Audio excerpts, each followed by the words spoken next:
Dalagang pinagmalupitan at pinagtangkaan ang kinin ng sariling ama, niligtas ang misteryosong lalaki at ginawa siyang maid.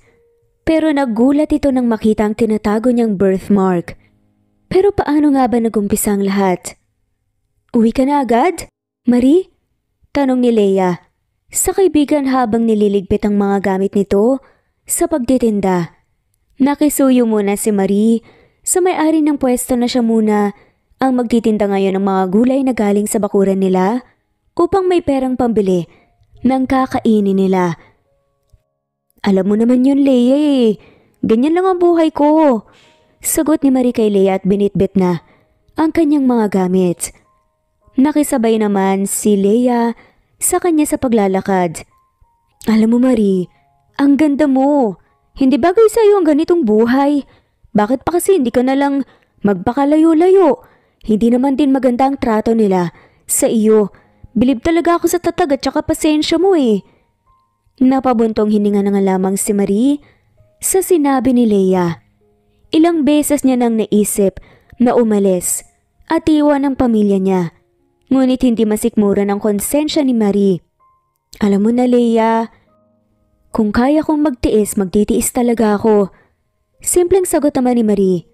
Huminto ito sa tapat ng tindahan sa kabumili ng bigas at ulam nila. Alam niyang naghihintay na ang kanyang pamilya. Ikaw ang bahala. Mauna na ako sa'yo. May pupuntahan pa ako eh. Bye! Paalam ni Leia kay Marie. Tanging pagtango lamang ang sagot ni Marie. Halata sa ayos at mga mata niya na sobrang pagod na ito. Gusto niyang magpahinga na kaagad para man lang makabawi ng lakas. Pagkatapos niyang bumili, ay naglakad na ito papunta sa bahay nila. Naglalakad ito na halatang wala sa sarili. Halatang may malalim na iniisip. Saksi ang kapitbahay nila sa hirap ng kanyang dinaranas. Oh, nandito na pala ang walang kwenta kong anak. Kanina pa kami gutom dito. Bakit ngayon ka lang? Wala ka talagang konsensya. Bungad ng ina ni Marie. Hindi pa nga siya nakakaapak sa bakuran nila. Sinalubong na ito ng bunganga ng kanyang ina at marahas itong hinila papasok sa bahay nila. Patawad ma. Ngayon lang kasi naubos ang tinta ko eh. Sagot ni Marie sa ina. Pagod na siya. Ganon pa ang maririnig niyang salita. Problema mo na yon. Sige, bilisan mong magluto roon. Gutom na kami. Malilintikan ka talaga. Marahas ang binitawan si Marie ng kanyang ina. Kaya halos masubsob na nga siya sa pintuan ng kanilang bahay. Napapikit na lamang si Marie kahit gusto niyang magpahinga. Hindi niya yun magagawa. Makapagpapahinga lamang siya kapag wala nang ipagagawa.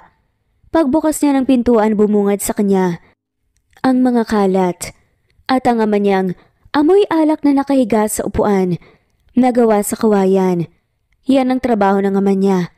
Halos araw-araw umiinom. Kapag nangihingi sa'yo ng pambiling alak, bibigyan mo talaga kung ayaw mong magkaroon ng pasa.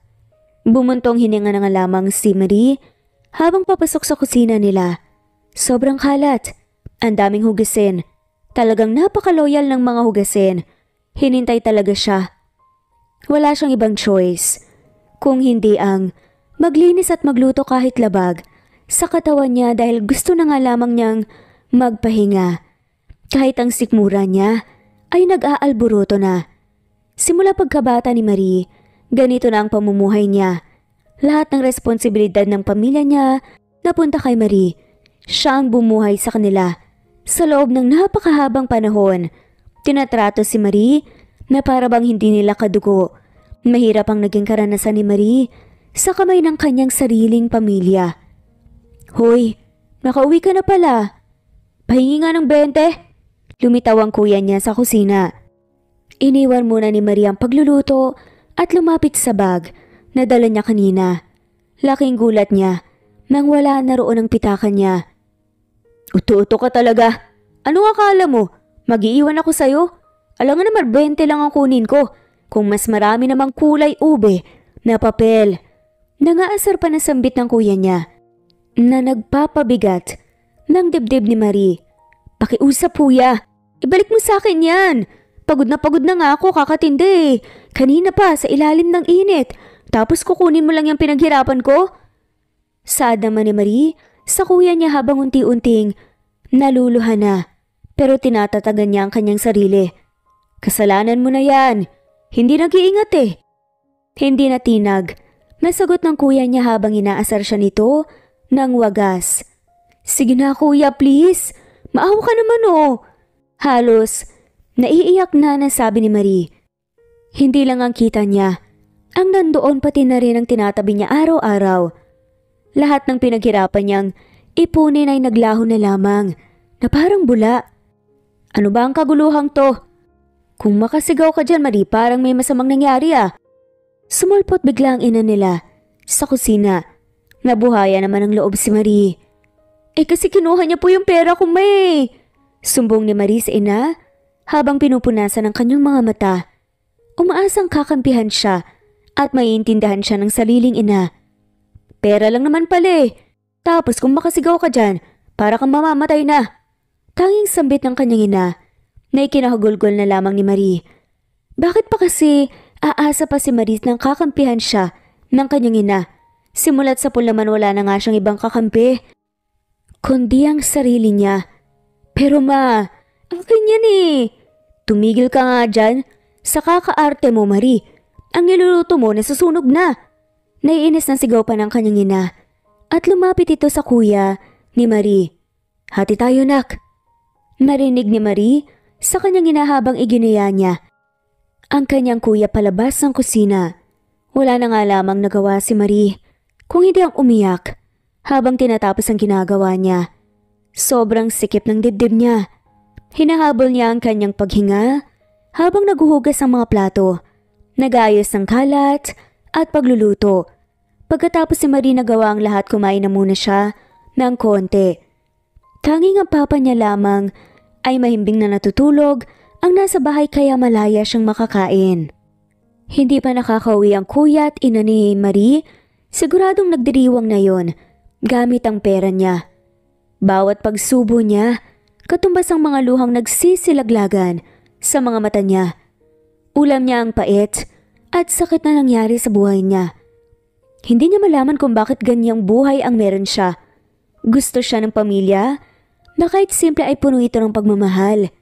Bagay na hindi niya maasam sa pamilya ni Marie. Pagkatapos kumain ni Marie, ay niligpit na niya ang kanyang pinagkainan at nag-half bath muna ito bago pumasok sa maliit niyang silid para makapagpahinga na. Inayos ni Marie ang higa niya at sumampa na nagdasal muna ito bago pumikit. Nalimpungatan si Marie nang may humahaplos na hita niya. Naguunahang kaba at nanginginig siya ng sobra. Dahan-dahan niyang minulat ang kanyang mga mata. Laking gulat niya nang ang kanyang ama ay malagkit na nakatingin sa katawan niya. Habang hinihipuan siya, ginalaw ni Marie ang paa niya, pero agad naman itong nasalo ng kanyang ama. Nilapit pa talaga ang muka. Pa? Ano pong ginagawa niyo? Anak mo po ako. Naluluha na nga nasambit ni Marie habang naglilikot para makawala sa mahigpit na hawak ng kanyang ama. Saglolo! Iyak na sigaw ni Marie. Napatuloy siyang hinahawakan ng kanyang ama. Nandiri siya. Umiiyak ng may ginawa nga ito na hindi maganda. Nakawala ang isang paa niya sa pagkakahawak ng kanyang ama. Kaya ganyang ginamit ang pagkakataon na yun at tadyakan ang gitna ng kanyang walang hiyang ama. Walang hiya ka? Namimilipit na daing naman ang ama ni Marie. Dahil sa sakit, mabilis namang tumakbo palabas si Marie. Wala na siyang pakialam kung nakapaan na nga lamang siya. Basta makaalis siya sa bahay nila. Nagkasalubong pa sila ng kuya niya at ina sa tindahan. Nagtataka sila kung bakit tumatakbong umiiyak si Marie. Mas natakot si Marie nang hinabol siya ng kanyang kuya. Kaya mas binilisan na lamang niya ang pagtakbo. Wala siyang pakialam kung masakit ang paa niya. Malapit na siyang maabutan ng kanyang kuya nang may nakita si Marie na lalaking naka-helmet papaalis. Nasakay sa motorsiklo niya. Mabilis na umangkas si Marie sa estrangherong lalaki. Wala na siyang pakialam kung sino ito, basta makakaalis siya. sa impyernong buhay niya. Tulungan mo ko, please! Nanginginig na pakiusap ni Marie sa lalaki habang tinitigan ng kuya niyang malapit na sa kanila. Para namang nakuha ng lalaki ang nangyari. Agad niyang pinaharurot ang kanyang motorsiklo. Napakapit na lamang si Marie sa kanya habang umiiyak sa tuwa. Nagawa rin niyang makawala sa kanila. Hindi niya alam kung malulungkot ba siya o magiging masaya sa mga nangyari. Pero buong biyahe, nanginginig si Marie sa takot. Bawat hampas ng lamig ng gabi, hindi niya ininda. Kahit naka-cotton shorts lang siya at naka-oversized t-shirt ang suot niya. Medyo malayo ng distansya. Saka nahimasmasan si Marie at nagpakawala ng sobrang malalim na buntong hininga.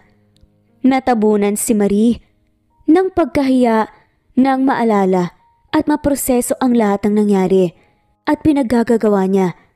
Nakaangkas siya sa taong hindi niya kilala. Napatingala na nga lamang ito at napadasal na sana pagsakluban na lang siya ng langit at lupa dahil sa hiya. Huminto ang motorsiklo na sinasakyan niya sa isang matayog at malaking building, isang kondominium. Mabilis na bumaba si Marie, saka napayuko na nga lamang. Wala siyang tsinelas na suot. Maraming salamat po, sir. Pasensya na po talaga kung biglang umangkas ako sa motorsiklo niyo nang wala man lamang paalam. Sadyang gusto ko lang na hindi mo kailangan magpaliwanag. Sumama ka sa akin kung gusto mo. Suotin mo muna to. Putol ng lalaki sa pagsasalita ni Marie. Sabay abot sa kanya ng isang pares ng tsinelas. Tila na-hypnotize mo naman si Marie sa boses ng lalaki na sobrang lalim, maautoridad at nakakatindig balahibo. Agad namang inabot ni Marie ang tsinelas na suot. Ngayon niya lang naramdaman ang sakit ng kanyang mga paa, mga galos at sugat na kanyang natamo. Hinubad ng lalaki ang kanyang helmet na para bang nag-slow motion ito sa paningin ni Marie. Nakatingala lamang siya na para bang sabik na sabik makita ang mukha o itsura ng lalaking nagligtas sa kanya. Napalunok ng sariling laway si Marie nang masilayan niyang mukhang nakukubli sa ilalim ng helmet. Kung gaano ito kay Adonis, parang isang anghel na bumaba galing sa langit. Kahit saang anggulo tignan sobrang perpekto, mas nakaramdam ng hiya si Marie sa sarili para siyang out of place sa lalaking nasa harapan niya. Napangisi naman ng lalaki nang makita niya ang reaksyon ni Marie. Para itong nakakita ng multo na halos luluwa na ang mata sa pagkagulat. Sobrang inosente ng muka, simple lang pero litaw na litaw ang nakakaibang kagandahan. Naglakad papasok ang lalaki sa kondominium ngunit napatigil din nang hindi sumusunod sa kanya si Marie. Para itong tuod na nakatayo pa rin doon. Ano pang hinihintay mo? Gusto mo pa bang buhatin pa kita? Lingon ng lalaki kay Marie. Nagising naman si Marie sa pagpapantasya at nagkandarapang sumunod na lamang sa lalaki. Napare na nga lamang nang makaramdam siya ng kirot sa talampakan niya. Lununukin ko na muna ang hiya ko. Wala naman din ako mapupuntahang iba eh. Bahala na. Sa isip nga ni Marie habang nakabuntot sa lalaki at tumitingin sa kapaligiran. Halos naman manlaki ang mga mata ng empleyado sa loob dahil sa gulat. Tinignan nila si Marie mula ulo hanggang paa. Nagtataka sila kung bakit magkasama si Marie at ang lalaki. Magandang gabi po, Sir Vince. Bati ng mga empleyado sa lalaki. Vince pala ang pangalan ng lalaking tagapagligtas ni Marie. Nagtaka naman siya kung bakit halos lahat ng empleyado ay kilala ang kasama niya. Siguro dahil sa angking kisig, mala-Adonis na muka at ang lakas ng dating sa mga babae na tiyak makukuha niya sa isang tingin lamang. Sumakay sila ng elevator papuntang 23rd floor. Parang aso lamang si Marie na sumusunod sa kanyang amo. Huminto si Vince sa tapat ng isang pintuan na may numerong 405. Inilagay ni Vince ang kanyang password para makapasok na nga lamang sa loob. Namangha naman ang husto si Marie sa ganda at elegante ng mga disenyo ng loob. Umupo ka muna dyan. Huwag mong galawin ang mga gamit. Hintayin mo ko. Maautoridad na bili ni Vince kay Marie. Agad namang umupo si Marie na may pag-iingat at sinunod ang utos ni Vince na huwag galawin ang mga bagay-bagay. Natakot ito sa paraan ng pagsasalita ni Vince. Sobrang bose at puno ng autoridad. Habang naghihintay siya, ay hindi niya mapigilang mamanghang titigan ang buong silid para itong nasa dreamland. Uminom ka muna. Napukaw ang atensyon ni Marie nang bumalik si Vince at binigyan siya ng lalaki ng tubig. Umupo ang lalaki sa katapat na upuan ni Marie at sinuri ng mabuti ang babae. Namangha si Vince sa natural na kagandahan ni Marie.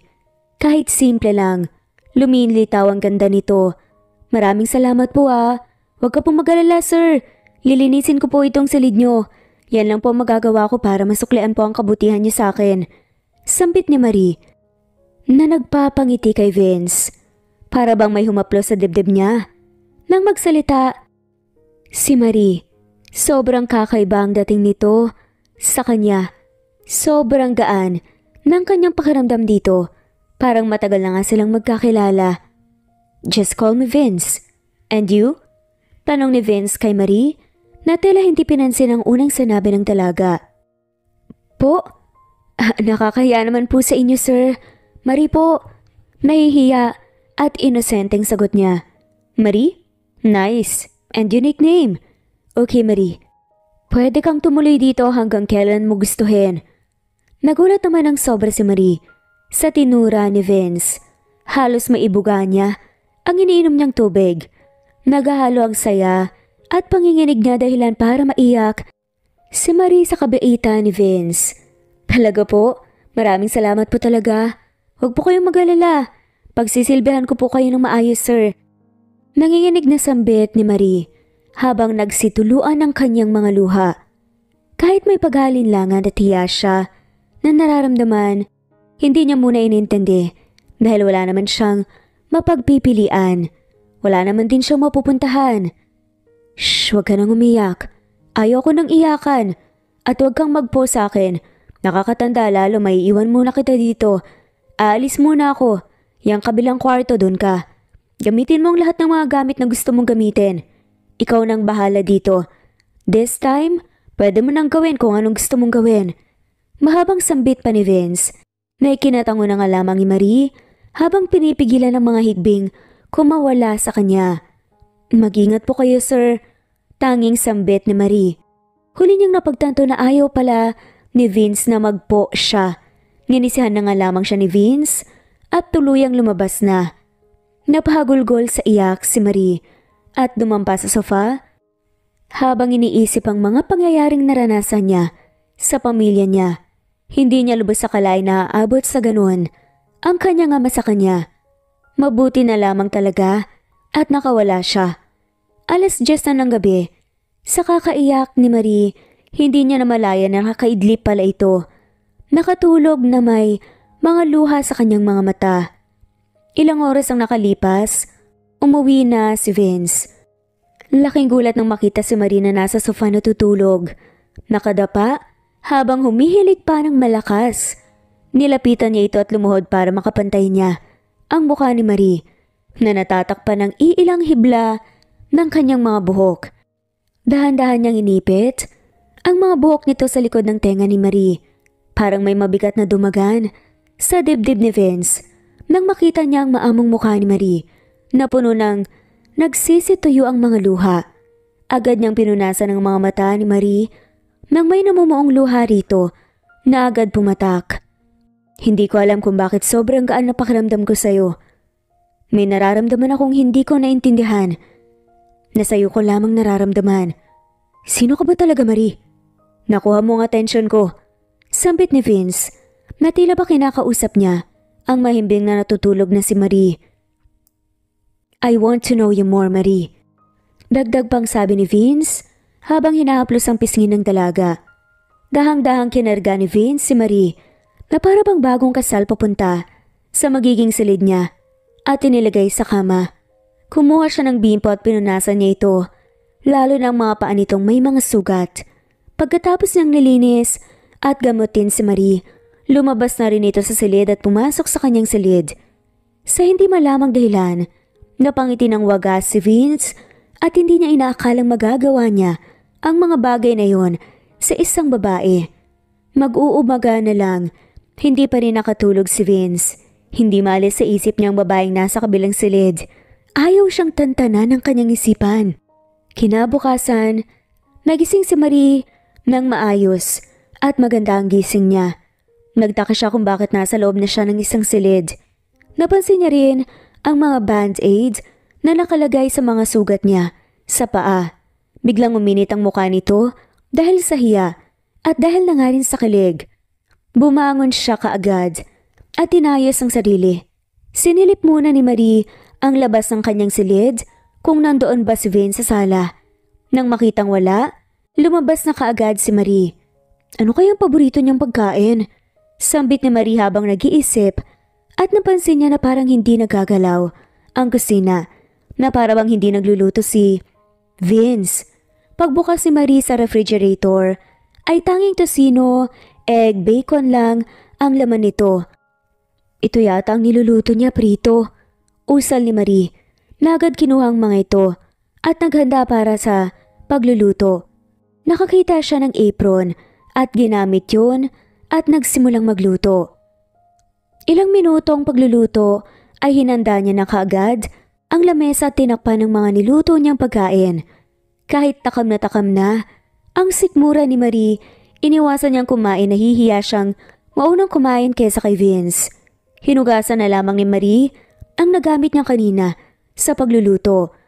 Nakarinig si Marie ng mga apak ng paa kaya lumingon siya. Nagtaka ito na nakasuot ng sunglasses si Vince. Napayuko at namutla ang kanyang muka nang masalayan niyang nakasando at nakashorts lang ito. Good morning po sir. Nautal pa nga nabati ni Marie kay Vince na parang zombie na naglalakad papalapit sa direksyon niya. Napalunok na lamang ng laway si Marie nang makita niya kung gaano kaganda ang katawan ni Vince. Bakit po kayo nakasuot ng sunglasses, sir? Wala naman pong araw Tanong pa ni Marie na deadma lang kay Vince. Medyo nakaramdam ng hiya si Marie sa hindi pagpansin sa kanya ng lalaki. Nakasuot ng sunglasses si Vince upang pagtakpan ang naglalakihang eyebags niya dahil sa kakaisip kay Marie. Kagabi, unti-unting lumapit si Vince sa kanya. Nagkarirahan ng dibdib nito sa sobrang pangaba at takot. Hindi alam ni Marie kung anong nangyayari. Sir, nautal pa na sambit ni Marie na parang nagsitayuan ang kanyang lalamunan. Nang magkalapat ang kanilang katawan, nakasandal na si Marie sa semento. Abot-abot ang kaba ni Marie nang halos magkadikit pa lang tungkin ang kanilang mga ilong. Ilang dangkal na lang nang maglapat na ang kanilang mga labi. Naramdaman nila ang bawat pagtampi ng kanilang mga hininga. Napapikit na lamang si Marie at tinanggap na kung ano ang mangyayari. Hinihintay na hahalikan siya ni Vince. Finally, nabot ko rin. Nang biglang sambit naman ni Vince na nagpamulat kay Marie. Namas na mula dahil nga sa hiya. Nakita ni Marie ang inaabot nitong mouthwash na nasa uluhan na banda niya. Dahil sa hiya, napayoko na nga lamang si Marie habang papalayo si Vince sa kanya. Pasensya na kung nadismaya kita. So cute. Nangasar na sambit nga ni Vince habang umingiti pa. Tinutukoy niya ang papikit-pikit pa na si Marie na tila hinihintay ang paghalik niya. Hoy, hindi Namumulang sigaw tuloy na protesta ni Marie. Naagad naman siyang initian lalo ni Vince na nang aasar sobra habang papasok sa silid niya. Kumain ka na nga dyan. Minsan lang ako kumakain ng agahan. Narinig ni Marie na sigaw ni Vince. Hindi pa rin maproseso ni Vince ang nakakahiyang ginawa niya kanina. Yun na siguro ang nakakahiyang nangyari sa buhay ni Marie. Dahil sa kumakalam na ang sikmura ni Marie, sinunod niya ang sinabi ni Vince na kumain na. Kinain na lamang niya ang hiyang nararamdaman niya. Naging maganda ang takbo ng buhay ni Marie sa kondo ni Vince. Mag-ilang linggo na nga rin siyang namalagi kasama si Vince. Ang masasabi niya lang ay parang naging komportable sila sa isa't isa.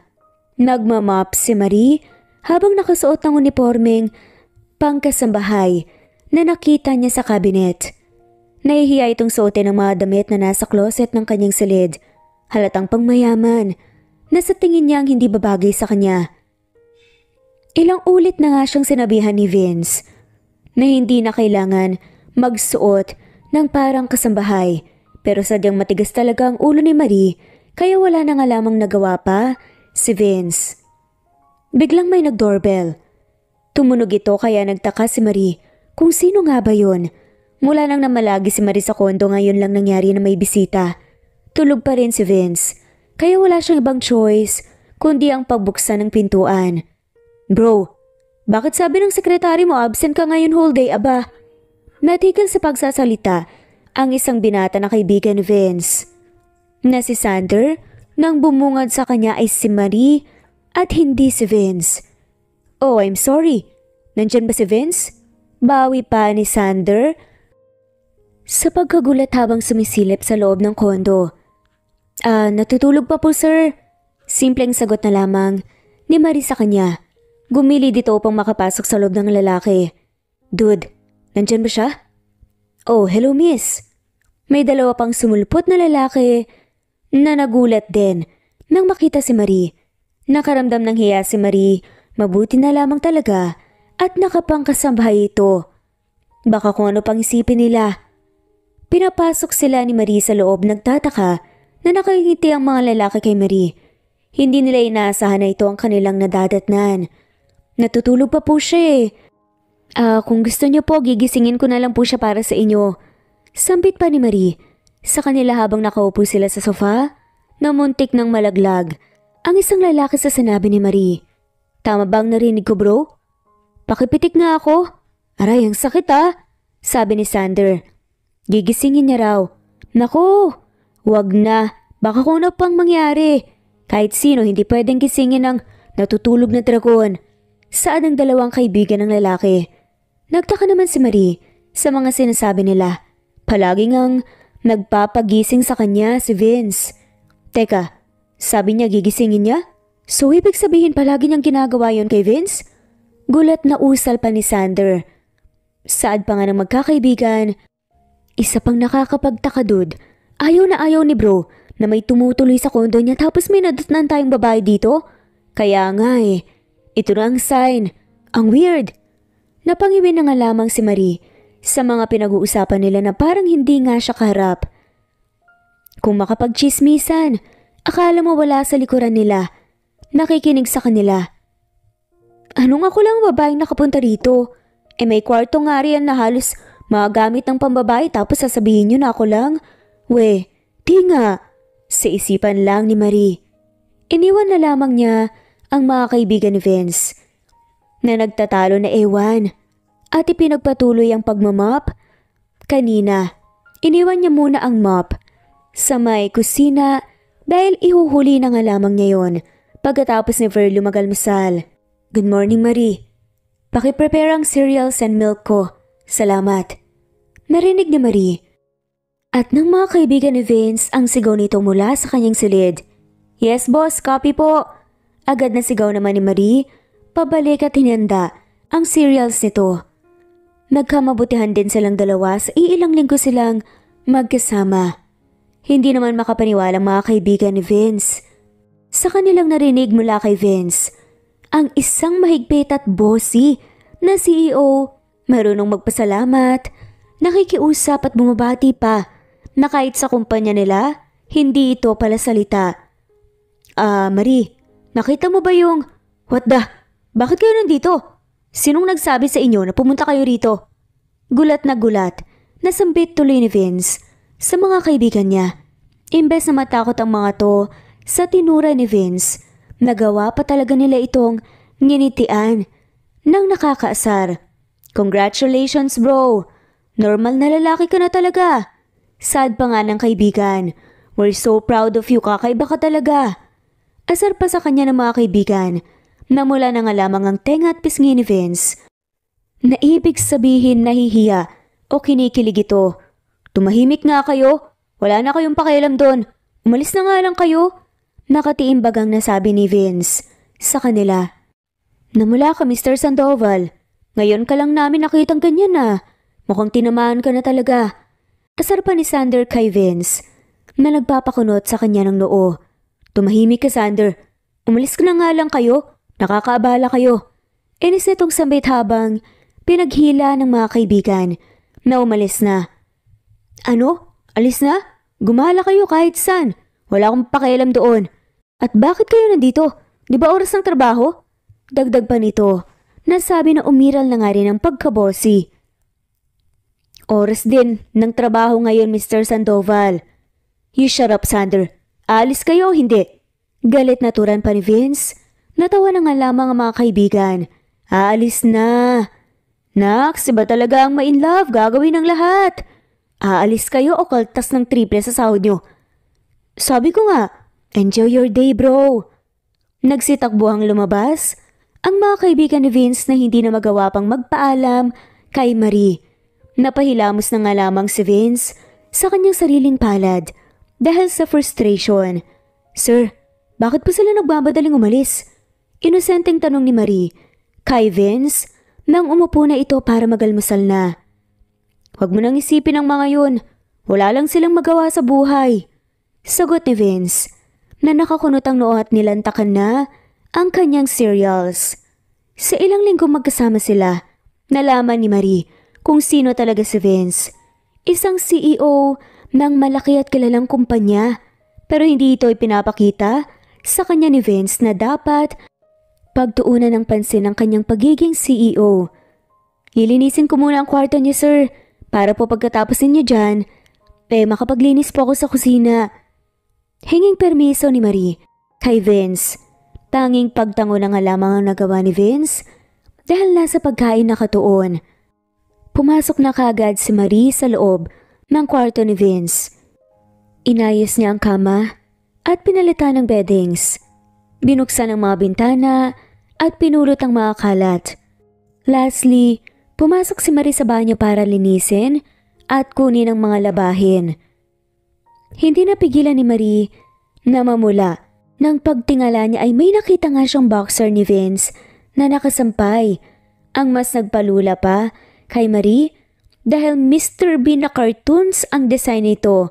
Hindi akalain ni Marie na ang kagaya niyang bossy na astigin na si Vince. Fan pala ni Mr. Bean. Boxer pa talaga niya. Napahagalpak na nga lamang sa tawang hinablot nga nito ang boxer at inilagay sa basket. Anong tinatawanan mo dyan? Napapigil sa pagtawa si Marie nang sumulpot bigla si Vince sa harapan niya. Hindi sumagot si Marie habang pinagpatuloy ang paglagay ng labada sa basket. Tinikom niya ang kanyang bibig pero ang mata niya halatang natatawa sa loob. Hey, I'm asking you, anong nakakatawa? Hindi pa rin sumagot si Marie. Napilit pinipigilan ang tawa. Sa kalaking tao at kagwapo na kagaya ni Vince, nagsusot ng boxers na Mr. Bean. Hindi nga niya alam kung anong i-react. Bakit ka natatawa? Hinarangan siya ni Vince na makalabas sa silid niya. Ibinaba niya ang basket at natatawang dinampot ang boxer niyang Mr. Bean.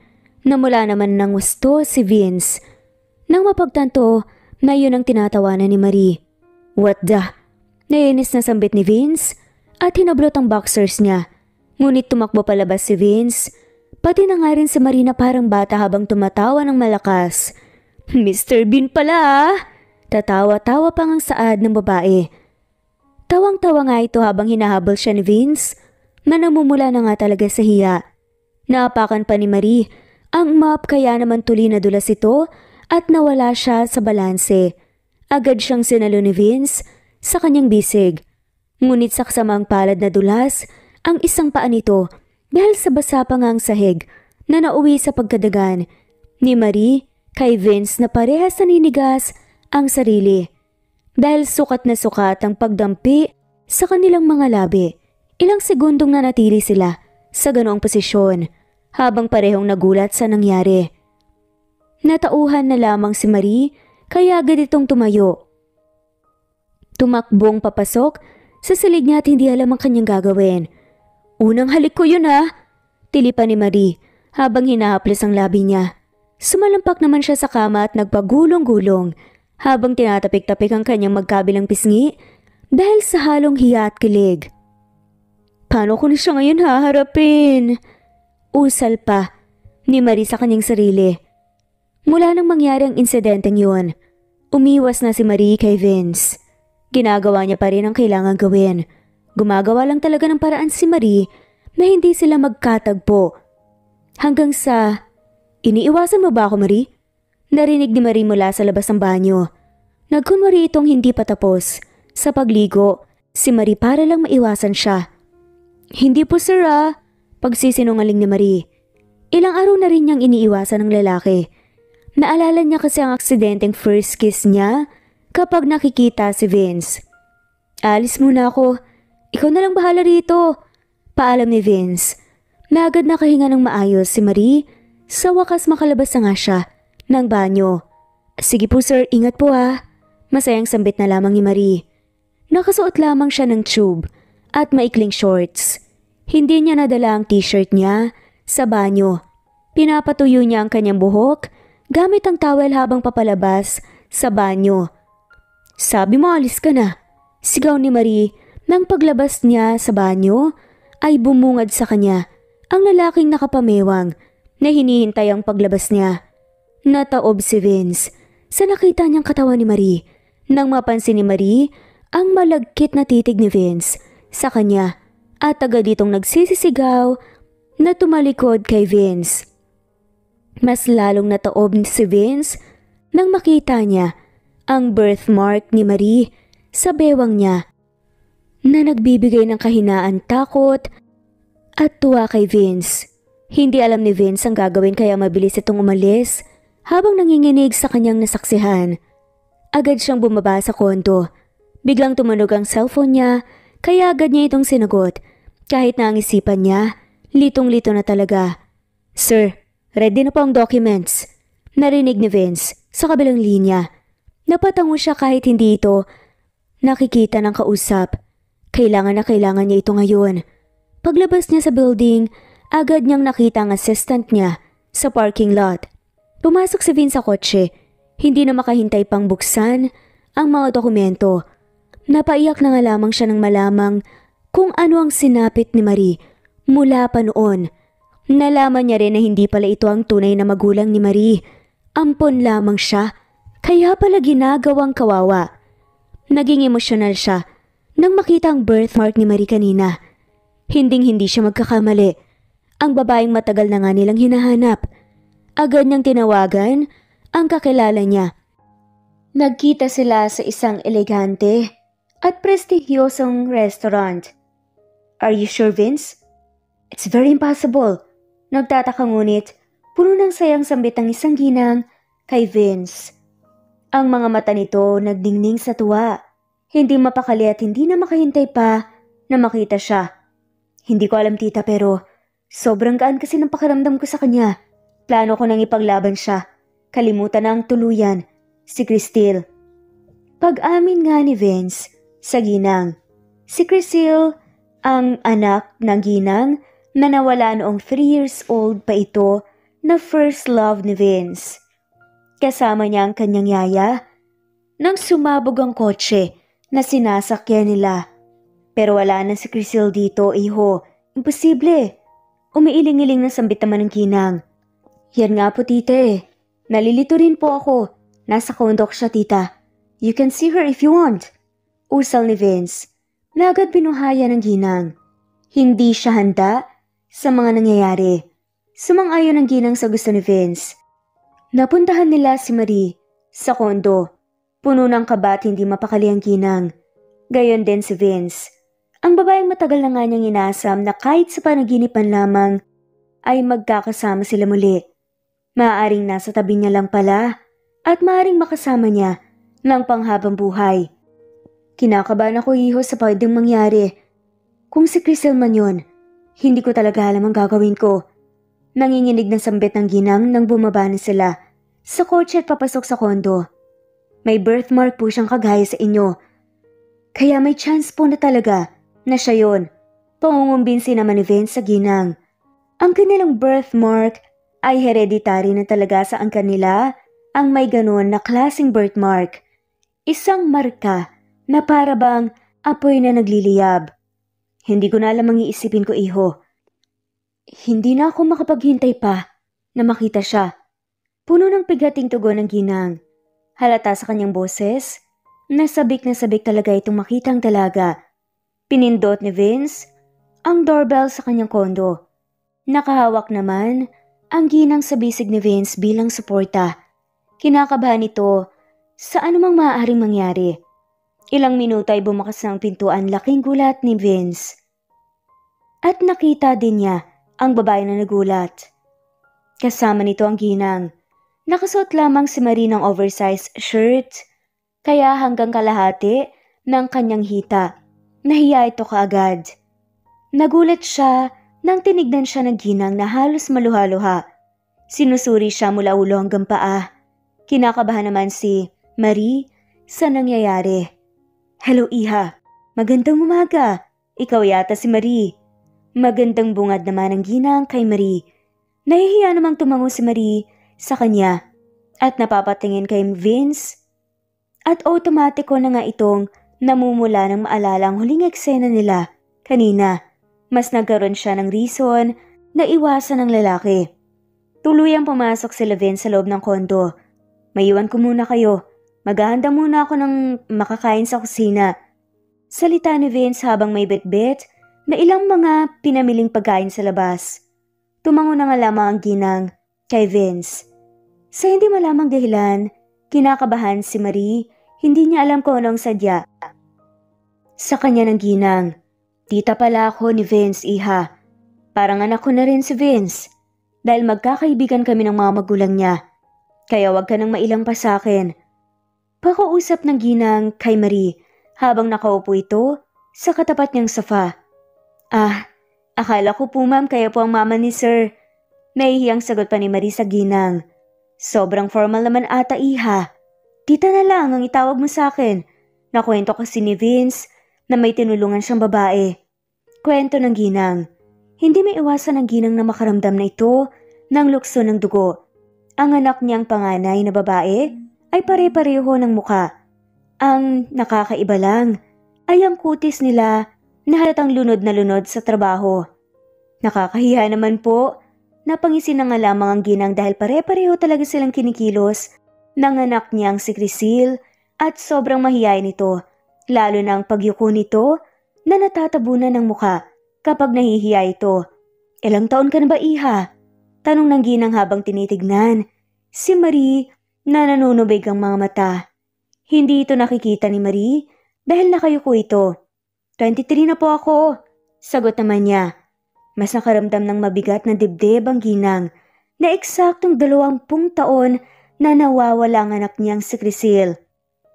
Ano bang pangalan ng mga magulang mo? Pilit pinapatigas ng ginang ang kanyang boses. Pinipigilan niyang pumiyok kahit na nanginginig nga siya sa kinaupuan niya. Sabik na sabik siyang mayakap si Marie. Gemma and Tony de Pedro po. Maikling tugon ni Marie na mas lalong nagpapabigat sa loob ng ginang. Hindi niya kilala ang mga nabanggit na yon. Bakit po kayo umiiyak? Nababahalang tanong ni Marie sa ginang nang makita nga itong lumuluha. Maaari ba kitang mayakap, iha? Naluluhang pakiusap ng ginang kay Marie. Hindi naman nagpaligoy-ligoy pa si Marie na wala ang hiya niya. Agad siyang lumapit sa ginang at niyakap ito ng mahigpit. Napapikit ang ginang at mas lalong napaiyak nang maramdaman niya ang tahanan. Isang pakiramdam na nararamdaman niya sa nawawalang anak niya. Hindi alam ni Marie kung bakit nadadala siya sa sitwasyon o nakaramdam siya ng lungkot para sa ginang. Parang may saya siyang nararamdaman na ngayon niya lamang naramdaman. Parang may bumuo sa kanyang pagkatao. Nakaramdam siya ng pagkakaisa at kanlungan ng isang ina. Nagkausap pa sila at nagtatawanan sa mga kung ano-anong pinagsasabi nila habang nanonood pa ng pelikula.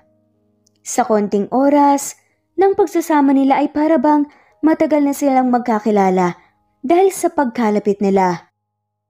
Thank you so much, Shiha. Sobrang nagsaya ako. Masayang wika ng ginang kay Marie. Sabay yakap ng mahigpit sa kanya. Walang anuman po. Nag-enjoy po ako ng sobra. Ganito pala ang pakiramdam kapag close kayong magina.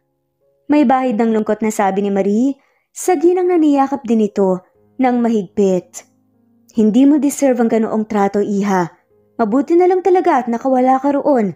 Magiging okay ka rin at magiging okay rin ang lahat. Sagot ng ginang sa kanya habang hinihimas-himas pa ang likuran ni Marie. Ayaw nilang dalawa na matigil ang magandang pagsasama kaso kailangan ng ginang na umuwi. Salamat po. Kahit papaano hindi na ako mainggit sa iba. Nakangising sagot pa ni Marie. Sige, Iha. Sa susunod na lang. May asikasuhin pa ako. Paalam ng ginang kay Marie. Nanatiling tahimik si Vince mula pa kanina dahil pati ang kanyang isipan at puso ay napuno ng katanungan. Hinatid ni Vince ang ginang papuntang kotse nito. Iho, siya nga yun. Si Crisel yun. Kahit hindi ko nakita ang marka niya, sigurado akong anak ko siya. Pero paano?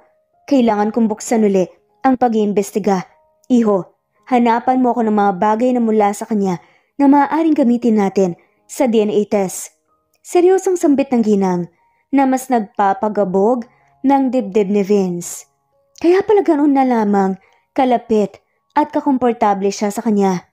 Kaya pala tumibok ulit ang puso niya dahil iisa lang sila sa babaeng minahal niya nang sobra mula bata pa sila. Noted po, tita. Sagot ni Vince bago pumasok na ng tuluyan ng ginang sa loob ng kotse. Puno ng emosyon ng dibdib niyang mabilis na bumalik sa kondo. Gusto niyang masigurado kung iisa lang ba talaga sila. Pagbalik niya sa loob ng kondo, ay nililigpit ni Marie ang mga kalat nila kanina. Biglang nagiba ang ambience sa loob ng kondo. Nagkailangan sila. Hayaan mo na muna yan. Kain muna tayo. Aya ni Vince kay Marie na nakatalikod sa kanya. Naiilang na humarap. Sige po sir, busog pa po ko eh. Mauna na lang po kayo. Sagot ni Marie kay Vince. Kahit na ang totoo nagrarambulan na ang kung anong meron sa kanyang sigmura. Diyan ka lang po sir. Huwag kayong lumapit. Protesta na lamang ni Marie nang maramdaman niya ang hakbang na papalapit si Vince sa kanya. What if lalapit ako? Anong gagawin mo? Nangasar pa na sabi ni Vince na hindi nagpapatinag sa sinabi ni Marie. Lumapit nga ito talaga sa kanya. Hindi mapakali si Marie dahil sa kabog ng kanyang dibdib. Mabilis itong naglakad, ngunit napahinto ito nang hinawakan ni Vince ang kamay niya at hinila palapit sa kanya. Napanganga si Marie. Sa nangyari nang sumampa ang kanyang noo sa matigas na dibdib ni Vince. Sir? Ngayong malapit na ako. Anong gagawin mo? Tila nangasar pa nga nasabi ni Vince nang nilapit ang mukha nito sa babae.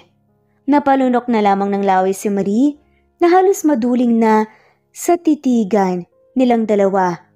Hindi ko alam kung ito na ba ang tamang panahon pero Marie, hindi ko na rin maintindihan ang sarili ko mula nang dumating ka sa buhay ko. Gusto ko lang palaging nasa tabi mo. Para bang mawawala ang angas ko pagdating sa'yo. I want to make it with you. Give me some chance to be part of your life, Marie. Mahinghing salita ni Vince habang nakatingin sa mga mata ni Marie. Bawat salitang binibitawan ni Vince ay puno ng katotohanan. Sir? Nagulat na sambit ni Marie na pilit pinoproseso ang nangyari. Mahigpit na hinawakan siya ni Vince sa bewang habang siya ay nakahawak sa dibdib nito at ang mga mukha nila sobrang lapit sa isa't isa. Hindi ko po alam sir kung tama po to. Isa lang akong hamak na tagasilbi mo. Kumbaga, langit ka, lupa ako. Hindi tayo bagay. Mali po ang pagkagusto sa isa't isa. Hindi po yun pwede. Salita ni Marie. Nang maproseso ang sinabi ni Vince, pilit itong kumawala ngunit mas hinigpitan pa ni Vince ang pagkakahawak nito sa bewang niya. Wala akong pakialam sa mga ganyan, Marie. Wala akong pakialam kung taong grasa ka pa o ano. Ang importante, ang presensya mo. I want to be with you. Badly. Sinserong salita pa ni Vince na pati ang mapupungay niyang mga mata sumasang-ayon sa mga sinasabi niya. Pero sir, natigil si Marie sa pagsasalita nang hinalikan siya bigla ni Vince. Napatulala na nga lamang siya sa nangyari ngunit hindi niya magawang pigilan ng lalaki. Hinayaan na nga lamang niya ito at nakaramdam siya ng pagkasabik. Be yourself. Halata naman sa kinikilos mo na pareho tayong nararamdaman. Salita ni Vince nang pinagdikit niya ang kanilang mga noo sabay hinalikan ng kamay ni Marie. Namula naman si Marie dahil sa halong hiya at kilig. I promise, I will help you in your healing. Malambing na sabi ni Vince na ikinaiyak na nga lamang ni Marie. Hindi naiwasan ni Marie nang yakapin ng lalaki. Naiyak nga ito sa tuwa. Hindi ito nagsalita at hinayaan na nga lamang ang sarili na maramdaman ang mga emosyon. Mula nang mangyari ang confession ng isa't isa, nagbago ang lahat. Mula sa kasambahay at amo na vibes, parang mag-asawa na nga na sobrang sweet at komportable sa isa't isa. Halos hindi na papasok sa trabaho si Vince dahil mas gugustuhin na nga lamang niya makasama palagi si Marie. Kaya wala itong nagawa nang tawagan ito ng sekretary na kailangan niya nang pumasok para sa importanteng lagda ng kanilang investors. Masayang nagluluto si Marie sa kusina habang pakanta-kanta pa nga ito. Sinabihan siya ni Vince na sabay silang mag-lunch mamaya. Ipapasadulang niya ito sa personal assistant niya. Kaya naisipan ni Marie na paglutuan na nga lamang si Vince ng adobo at menudo. Bandang 11:30, nagbihis lang ito ng simpleng formal dress na hanggang tuhod at pinaresan ng flat pump shoes. Nilagay niya lang ang natural na buhok, nag-apply nga lang siya ng pulbo at lip tint. Dala-dala niya ang lunchbox, pababa sa building. Pagkatating niya, eksakto nandoon na ang susundo sa kanya.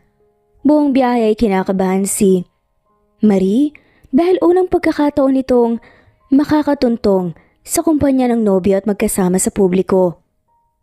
Pagkaparada ng kotse, agad na nalalaya ni Marie sa assistant ni Vince na bumaba. Napahanga si Marie sa napakalaki at haba ng building na to. Halos hindi mo maaninag ang tuktok ng building. Nagpaalam kaagad ang assistant ni Vince. Naalis na nga ito dahil may pupuntahan pa. Kaya mag-isang nakatayo si Marie sa labas ng building habang bitbit ang lunchbox. Kinakabahan man, ay tinatagan nga ni Marie ang kanyang sarili. Inalalayan siya ng guard papunta sa information table para masikaso ito kung ano ang pakay nito. Ano po sa atin? Medyo nabahag ang buntot ni Marie. Nang ganyan nga siya sinalubong ng isang babaeng kung makatingin sa kanya. Wagas, makapalang make-up at ang kanyang dalawang maninipis na kilay halos nasa noo na nga niya. San po ba ang opisina ni Mr. Vincent Oval?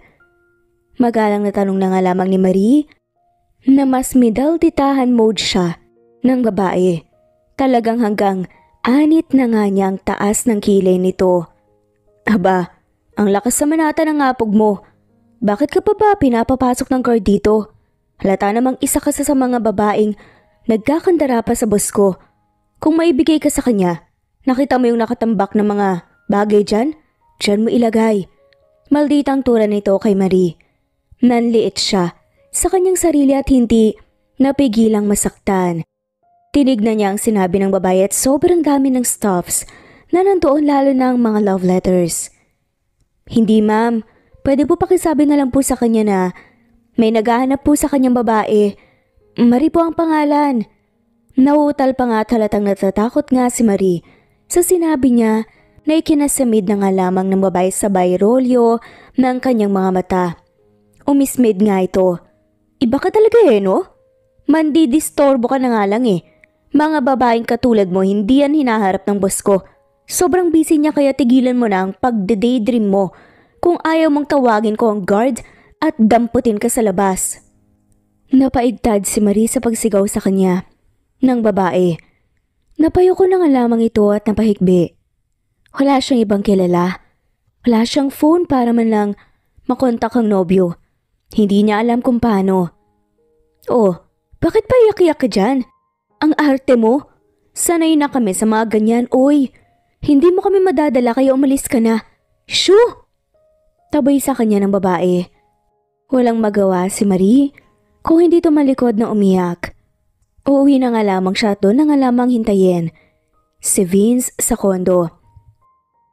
Kaysa magmukha siyang walang kwenta sa building. Nanaig na naman ang pananaw niyang kailanman hindi siya mababagay sa estado ng buhay ni Vince. Marie. Napatigil si Marie sa paghakbang ng marinig niya ang boses ni Vince. Lumingon ito at nakita nga niya ang nobyo. Mas lalo nga lamang siyang kinabahan. Naiyak. Kaya nabahala si Vince sa nangyari. Gulat naman ang babae kanina at ang mga empleyado sa pagbaba ng kanilang CEO para lang sa babae. Shh, nandito na ako, tahan na. Sinalubong ng mahigpit na yakap ni Vince ang nobya na humihikbi. Hindi naman makapaniwala ang mga nandoon sa kanilang mga nakikita. Ikaw, ganyan ka ba mag-entertain ng mga bisita, ha? At yung pagkakapal ng makeup mo na akala mo'y kinaganda mo, bawal yan. Matigas din ang ulo mo. Wala kang karapatang pagsalitaan ng ganyan ang babaeng mahal ko. Ang nobya ng presidente ng kumpanyang ito. You know what? Pack your stuffs and you are fired. Galit na sigaw ni Vince sa babae kanina pa habang yakap-yakap pa rin si Marie na naluluha sa dibdib niya. Pero sir, akala ko po kasi katulad lang siya ng mga babaeng nagkakandara pa sa inyo. Hindi naman po kasi kapani-paniwala na girlfriend mo yan eh. Salita pa nga ng babae na mas kumulo ang dugo ni Verlu. Kahit na, hindi pa rin rason para hindi mo sila tratuhin ng maayos. Hindi pala kapani-paniwala, then I will give some proof. Hinawakan ni Vince ang chin ni Marie at saka sinakop ang mga labi ng dalaga sa harap ng maraming tao. Naghahalo na naman ang kaba at hiya na nararamdaman ni Marie sa mga oras na yun dahil maraming mga matang nakatuon sa kanila habang hinahalikan siya ni Vince. Isn't that enough? Everyone, nakikita niyo tong babaeng nasa tabi ko? Kung ano ang trato niyo sa akin, ganun din dapat ang trato niyo sa kanya. Kapag maulit pa ang insidenteng ito, magkakalintikan tayo. Ayokong umiyak ang mahal ko. Anunsyo nga ni Vince habang niyayakap si Marie dahil nagtago ito sa leg niya dahil sa hiya at kilig na ginawa ni Vince para sa kanya. Halos lalapag na ang kanilang mga panga sa mga nakasaksi sa nangyari dahil sa gulat at hindi makapaniwala. Mula pa noon, ngayon lang sila nakasaksi na may ganoong side rin pala ang kinalang strikto na presidente ng kumpanya. Malambot pagdating sa pag-ibig. Nang ma-okay na nga, naglakad na nga sila Marie at Vince na magkahawak kamay habang ang isang kamay naman ni Vince mahigpit na nakahawak sa bewang ng nobya. Pumasok sila sa private elevator ni Vince na automatic mapupunta sa kanyang opisina. Pasensya na mahala kung naranasan mo pa yon sa mismong lugar ko. Malambing na sambit naman ni Vince kay Marie habang inaayos nila ang lamesa. Huwag mo nang isipin yun. You are really my savior. Magiliw na tugon naman ng nobya. Automatiko namang namula si Marie nang maalala niya ang paghalik sa kanya ni Vince sa publiko. Halika na. Tikman mo na ang niluto ko para sa iyo with full of love. Alam mo na ilang minuto na lang working hours na naman. Aya ni Marie habang binubuksan ang lunchbox na dala niya. Remember? I am the CEO kaya I am an exception. Hindat na sambit naman ni Vince na nagpapakilig kay Marie. Agad namang lumapit si Vince kay Marie at niyakap ito sa likuran habang hinahanda ang pagkain na dala nito. Kailanman ay hindi masisira ang trabaho ko ng quality time together natin. Palaging ikaw ang uunahin, dagdag pa na sabi ni Vince habang nakasiksik sa balikat ni Marie. Sabay hinalikan ng noon nito. Sus, kumain na nga lang tayo. Namumulang sambit ni Marie dahil sa kilig na parang may paru-parong nagsiliparan sa kanyang tiyan. Sure, swerte ko talaga sa'yo mahal, maganda na nga, sobrang mahalagain pa. Banat naman ni Vince kay Marie habang pinapaupo niya ito sa upuan. Bolero ka talaga, tumigil ka na nga sa kababanat mo dyan. Isa pa, kakaripas talaga ako ng takbo sa kilig. Natatawang sambit pa ni Marie. May kinangisi rin ni Vince. Hinawakan niya ang kamay ng dalaga at hinagdan ito ng buong puso. Sige na ito, tikman mo to. Menudo. Patay mali siya ni Marie habang kumukuha ng sabaw ng menudo at pinatakim kay Vince. Wow, kakaiba talaga ang luto mo ah. Nakakawala ng pagod. Paglalambing pa nga na reaksyon ni Vince, may kinangisi ni Marie. Asus, sige na, let's eat na. Haya pa nga ni Marie sa kanya. Pinagsaluhan nga nila ang pagkain na dala ni Marie na puno ng saya at pagmamahal. Sinusubuan nila ang bawat isa kasabay ng pakiramdam ng fulfillment. What if mag-date tayo sa labas mahal? Mamasyal tayo kahit saan. Suwestyon ni Vince pagkatapos nalang kumain na ikinakunot nga ng noo ni Marie. May trabaho ka pa nga sikasuhin mahal, ilang araw ka rin hindi pumapasok. Sagot ni Marie habang nililigpit niya ang kanilang kinakain. Sabi ko naman sa'yo, na ako ang presidente at CEO dito, I am the boss. So I am the rule. Sagot naman ni Vince. Oo nga, ikaw nga ang presidente pero kahit na. Unfair pa din yan sa mga empleyado mo. Dapat ang boss ay role model, diba? Sambit pa ni Marie kay Vince habang nakapamewang pa nga ito sa harapan niya. Natawa naman si Vince. Hinablot niya ang kamay ni Marie kaya napakandong ito sa kanyang kanlungan. Ang strikta pala ng mapapangasawa ko. Sige, ganito na lang. To sound fair, bibilisan ko ang pagtapos ng gawain ko para maaga akong makakauwi. How is that? Fair na ba yun? Mahal na prinsesa? Malambing na sabi pa ni Vince habang niyayakap ang bewang ng kanyang nobya. Siguro. Tanging sambit na nga lamang ni Marie dahil nahihiya ito sa posisyon nila ngayon. So that's it. Hintayin mo na lang ako, then after lalabas tayo, okay? Masiglang sambit ni Vince na ikinatango naman ni Marie. Pero bago yan, kiss muna. Pili yung salita ba ni Vince na ikinagulat ni Marie. Pikit matang hinalikan ni Marie si Vince sa kanyang pisngi na ikinalungkot ni Vince. Pisngi lang? Kunwaring naiiyak pa nga nitong sambit na nagpapatawa kay Marie. Inalis ni Marie ang kanyang pagkamahiyaan at hinawakan ng magkabilang pisngi at hinalikan nga niya si Vince ilang ulit sa labi niya. Hindi ko yun inaasahan na. Hindi makapaniwalang sambit pa ni Vince na sobrang pula ng mukha. Ano ka ngayon, tameme ka no? Asar pa nga ni Marie sa nobyo habang tumatayo at lumapit nga siya sa bookshelves at naghanap ng librong babasahin habang hinihintay si Vince na matapos. Nakatulala at napailing-iling na nga lamang si Vince sa ginawa ni Marie sa kanya habang umuupo nga sa kanyang desk. Umiinit ang buong mukha nito. Kinikilig siya sa ginawa ni Marie at paulit-ulit yang nag-iisip. Sinilip niya si Marie na nakaupo sa sofa ng loob ng opisina niya habang inosenteng nagbabasa ng libro. Napangiti na nga lamang ito pati na nga ang kanyang puso. Bandang 3:00 ng hapon, natapos si Vince kaya gaya nga ng sinabi niya, lumabas sila ni Marie. Pumunta sila sa park kung saan maraming mga food vendors ang kanilang nakita. Maraming taong nakaagaw sa kanilang pansin pero hindi nila yon ininda dahil ang goal nila ay magkasamang masaya. Sigurado ka bang malinis ito, mahal? Nagdadalawang isip na nga na tanong ni Vince habang hinahawakan ng isang stick ng tempura. Nasa street foods vendor sila. Di ba sinabi ko wag mong pilitin na kumain?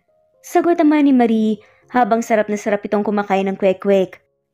Natawa na nga lamang ang Ali na nagtitinda at mabuti na nga lamang at sila lang dalawa sa vendor na yon. Nakakainggit ka kasi tignan. Sarap na sarap ka, kumain ka nga diba? So I'll try. Dahan-dahang kinagat ni Vince ang tempura at nalasahan niya ang kakaibang sarap na nagustuhan niya talaga. Ang sarap nga, Bakit hindi ko sinusubukan ng ganitong pagkain? I regretted it. Sarap na sarap nitong sabi habang kumakain ng marami. Natawa naman ang Ali. At si Marie sa kanyang reaksyon. O diba? Masaya ang sambit ni Marie.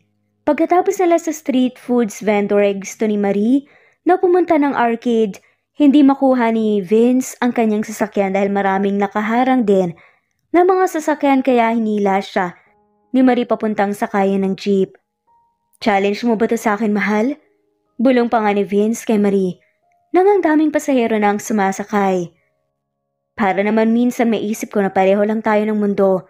Makahulog ang sagot ni Marie sa kanya. Inakbayan niya lang ang dalaga at pinadantay ang ulo sa kanyang balikat. Shh, huwag mong isipin yan. Ang mas importante, mahal natin ang isa't isa. Kontento at masaya tayo. Sinserong sabi pa ni Vince. Habang hinihimas-himas nito ang balikat ng nobya, ilang sandali umandar na nga rin ng jeep. Ilang minuto lang naman din ay destinasyon na nga nila. Makalipas ang ilang minuto, huminto ang jeep dahil may pasaherong sasakay. Oh, sa mga may sanggol bata o baby nyo dyan, pakikarga na lang. Anunsyo nga ng doktor ng jeep na agad sinunod ng mga pasahero. Mahal, anong ginagawa mo? Nahihiyang tanong ni Marie kay Vince nang ipapaupo na nga niya ito sa kandungan niya. Di ba sabi ni Mama, kargahin daw ang baby and you're my baby, what's wrong? Inosenteng sabi pa nga ni Vince. May kinapula na nga lamang ni Marie dahil sa hiya at kilig. Narinig naman ng ibang pasahero ang sinabi ni Vince kaya nagsitilian na nga lamang at tinukso sila. Sira ka talaga. Impit na sabi ni Marie sabay pasikretong kinurot si Vince sa tagiliran na ikinangiwi niya. Napatikom na nga lamang sa bibig si Marie dahil hindi nga niya mapigilang sasabog ang sarili sa kilig at siya'y nakatali pa ng wagas. Nang makarating na nga sila sa destinasyon nila ay agad silang bumaba na may nakakalokong tingin at tukso sa mga pasahero. Pagkatapos nilang magbayad, pumasok na nga sila sa loob ng arcade. Nalula naman ang mata ni Marie sa kanyang nakikita. Mula bata pa siya, ay gusto na nga niyang sumakay sa Ferris wheel. At gusto niya na nga, dahil unang pagkakataon niya yon kasama nga si Vince, ang unang lalaking tinanggap at minahal niya. Magkahawak kamay silang pumila at sumakay sa Ferris wheel. Buong eksena ay nakangiti na nga lamang si Vince na nakatingin sa dalaga sa sobrang saya nito. Napaka-romantic ng panahon na yon dahil may mga fireworks na nakadisplay.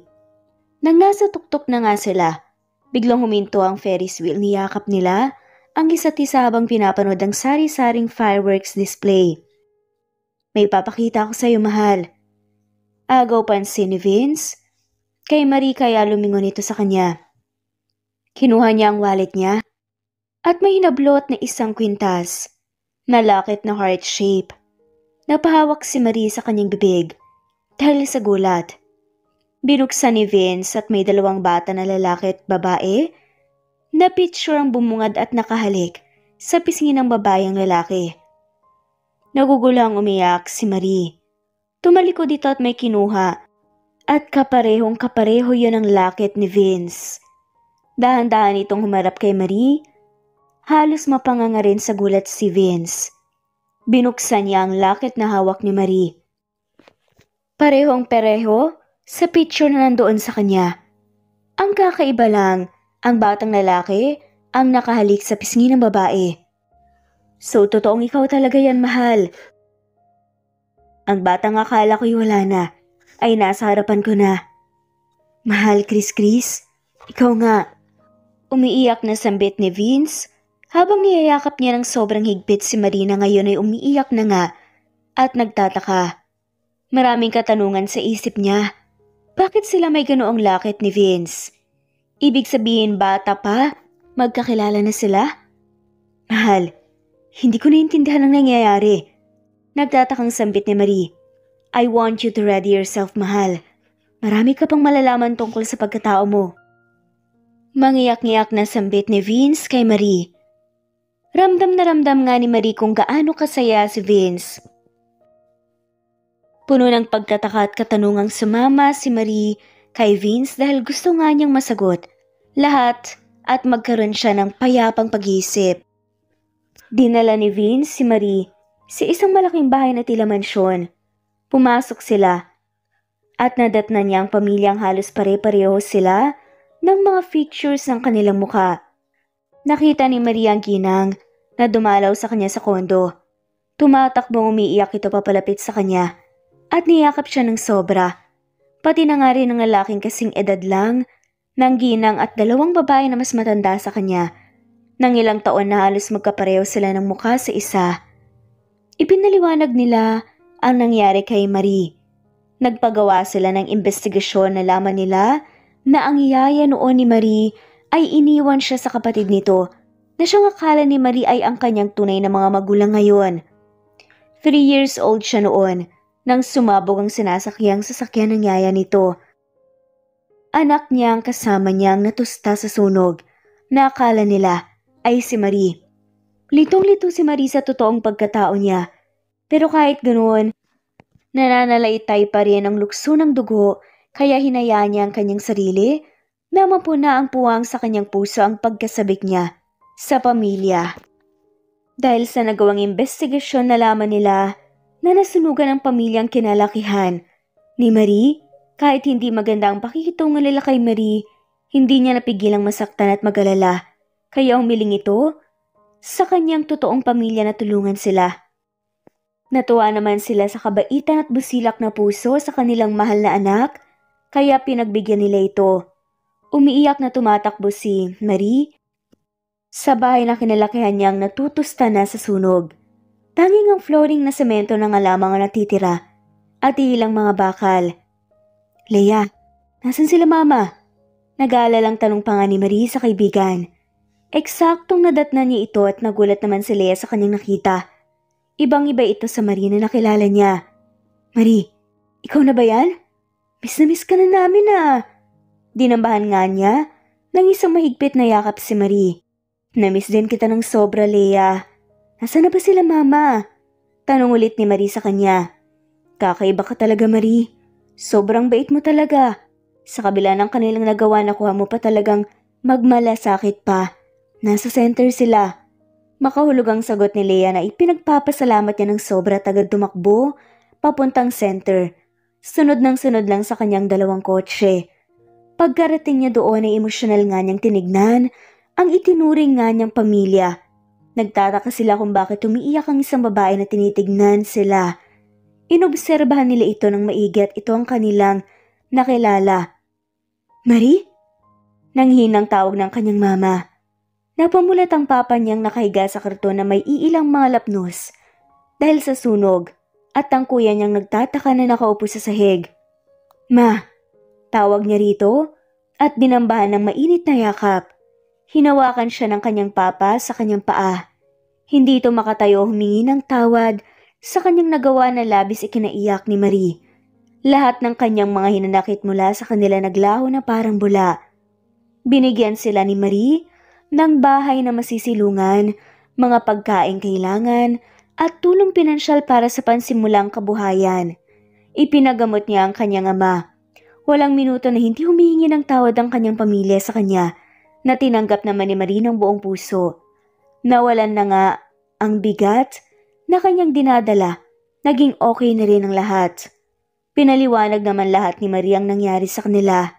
Mula sa aksidenteng pang-angkas niya kay Vince na magiging rason din para makilala niya ang kanyang tunay na pamilya at mabuo ang kanyang pagkatao. Sobrang gaan na ng pakiramdam ni Marie at sumang-ayon ang lahat. At dahil natagpuan ka na namin ulit, hindi ko nahahayaang makawala ka pa sa akin. Crystal o si Marie, kahit sino ka pa, mahal na mahal kita. Gusto kitang makasama habang buhay. Please give me a chance to be with you forever. Will you be my wife? Napatakip na nga lamang ng bibig si Marie dahil sa biglaang pagpo-propose ni Vince sa kanya. Nakaluhod dito sa damo at maraming nakatingin sa kanila. Nandiyan na buong pamilya niya. Pamilya ni Vince at syempre ang pamilyang kumupkop sa kanya. Masaya nilang sinisigaw. Yes na yan! Choosy pa ba ako? Oo na. Of course, yes. Pilyong sigaw naman ni Marie, may kinaingay naman ng nasa paligid nila. Mabilis na isinuot ni Vince ang diamond ring sa daliri ni Marie at maluhaluhang hinalikan nito. Mahal na mahal kita, noon hanggang ngayon.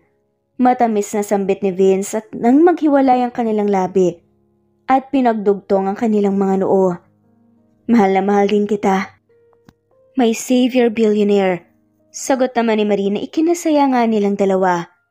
Masayang nagdiwang sila. Nakahanda na palang lahat. Isang surprise wedding, araw din yun na ikinasal silang dalawa sa simple lamang kasama ang mga taong nagmamahal sa kanila. Nang totoo, kung may masakit at paghihirap kayong dinadaanan, huwag kayong mawala ng pag-asa. Agad, may tamang oras din para dyan. Magiging okay din ang lahat in God's perfect timing. At ugaliing huwag magtanim ng galit, matutong magpatawad at kalimutan ang mapanakit na nakaraan. Huwag kalimutan ang mga taong naging dahilan kung sino ka man ngayon. Balikan mo at dalhin mo sa inyong pag-asenso. Kaya naman ang dahil nga sa totoong pagmamahal, ikinasal na nga rin sa wakas sina Marie at Vince. At nagkaroon din sila ng anak, hindi lamang isa, kundi 3 nga, na sobrang cute na mga bata. At dito na nga po nagtatapos. Maraming salamat po at shout out po sa mga sumusunod. Angelina Ducusin, Pres Cavilla Havana, Remis Life Official, Precious Mago, Lin Lee, Nino, Rodrigo, Juliet Panlilio, Corazon Danke, Mira's Channel, Jessica Vargas, Merlilin, Lin Lee, Eva Violeta, Estelita Mahia, Liliano Bebe, Presbyteros Rose, Eileen Lavina Gala,